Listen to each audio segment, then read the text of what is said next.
we deem that there's something wrong with that. Right? What is one of the central characteristics about human beings?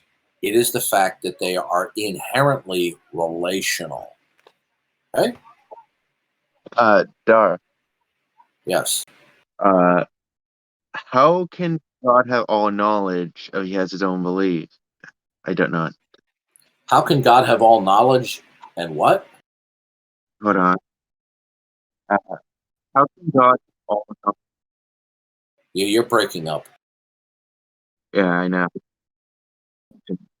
A bit.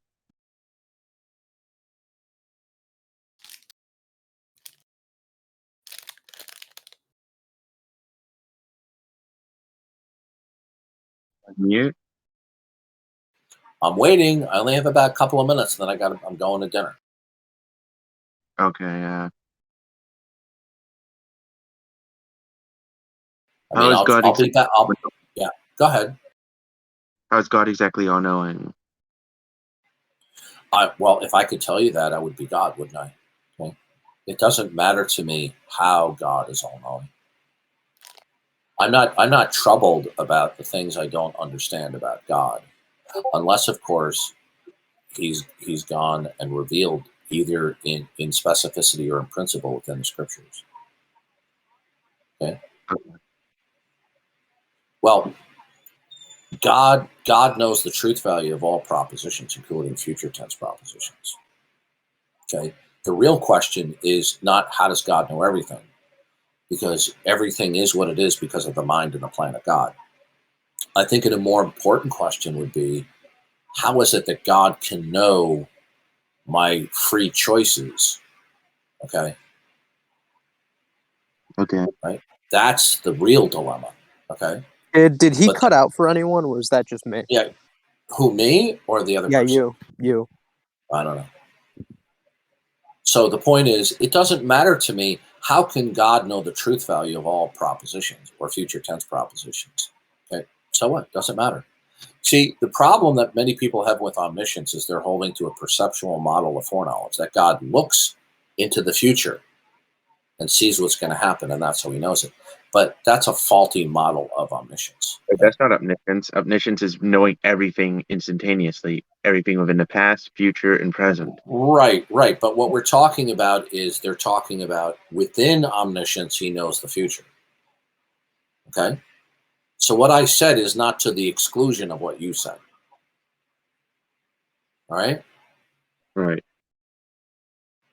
So the point is, once people rid themselves of a perceptual model of foreknowledge, right, then we just simply say God innately knows the truth value of all propositions. Okay. And so people can no longer raise the objection, well, if God foreknows it, then that destroys our freedom. No, it doesn't. It doesn't destroy our freedom. Okay. God simply knows the truth value of a future tense proposition. And I like for example, God knows whether or not I will eat a slice of pizza for lunch tomorrow. I will or will not eat a slice of pizza tomorrow, but I won't necessarily eat or not eat the slice of pizza. And God just simply innately knows it. Now, this is a bit troubling because we scratch our heads. How can God know this without it? Because God's foreknowledge does not entail fatalism. Okay, where I will necessarily eat the pizza. I will eat the pizza, but I could have chosen otherwise. And if I did, God would know the truth value of that proposition. So you see, the objections to God's omniscience are really quite childish on part of the people who object to it. Oh, yeah. God is more than likely omniscient, like you say.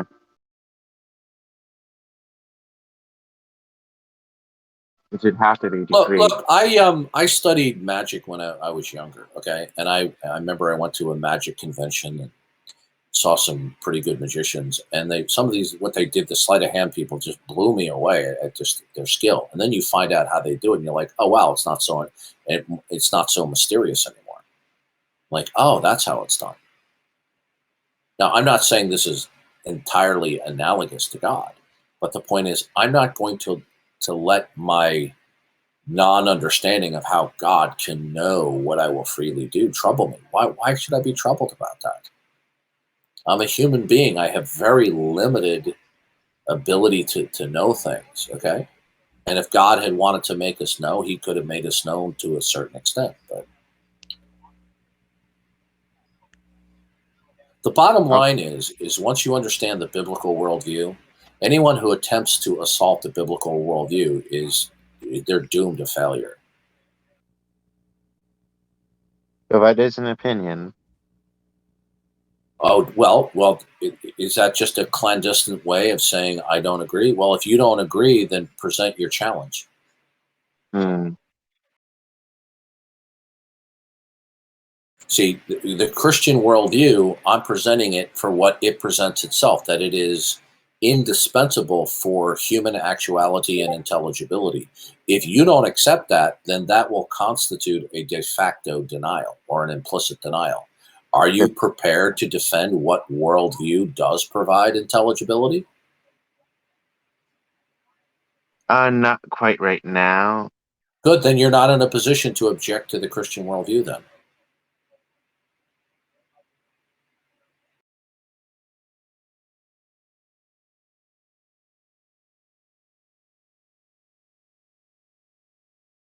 Anyway, I'm heading off to dinner.